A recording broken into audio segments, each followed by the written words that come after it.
और उत्तर प्रदेश की सरकार तो महान थी, पहले भगवान कृष्ण के वंशजों की थी।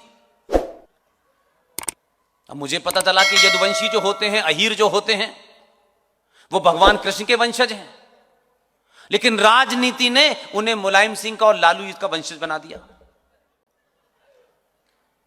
उसी मुलायम सिंह की सरकार में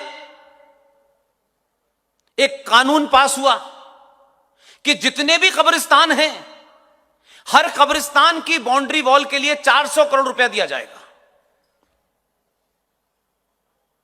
अजीबोगरीब फैसला। अब क्योंकि आप जानते नहीं इसलिए बोलते नहीं थे। आजमगढ़ की सभा में मैंने बिल्कुल इसी तरीके से शांति से एक बात पूछी। पहली बात तो अकॉर्डिंग टू इस्लाम यह कब्रिस्तान नहीं हो सकता। दूसरी बात, कब्रिस्तान की बाउंड्री बनाने की जरूरत क्या है?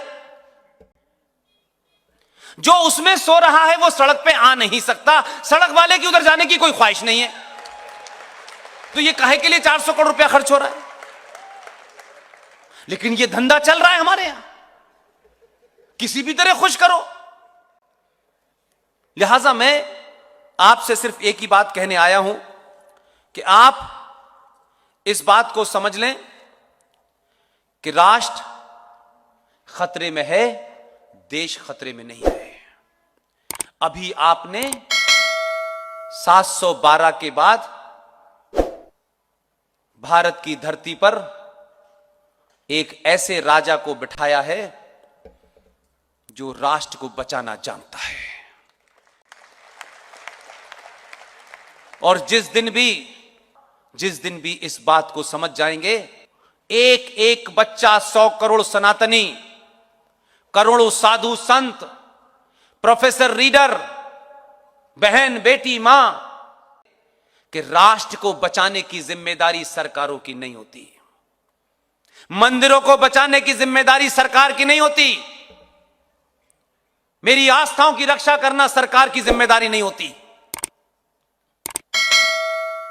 सरकार सड़क बनाती है, एयरपोर्ट बनाती है, कानून बनाती है, पुलिस काम करती है, आर्मी काम करती है, लेकिन राष्ट्र का निर्माण अपनी आस्थाएं, अपनी संस्कृति और अपने सरोकारों को राष्ट्र में रहने वाले राष्ट्रवादी बचाते हैं। इसलिए इस राष्ट्र को आपकी जरूरत है। मैंने कहा कि 2014 से पहले इस देश को जो चुनौतियां थीं, उसका इलाज आपने ढूंढा और वो काम ठीक कर रहा है।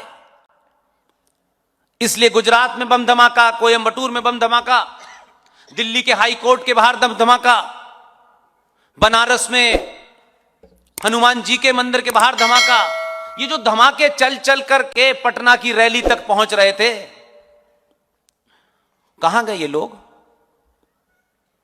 2014 के बाद से मिल नहीं रहे।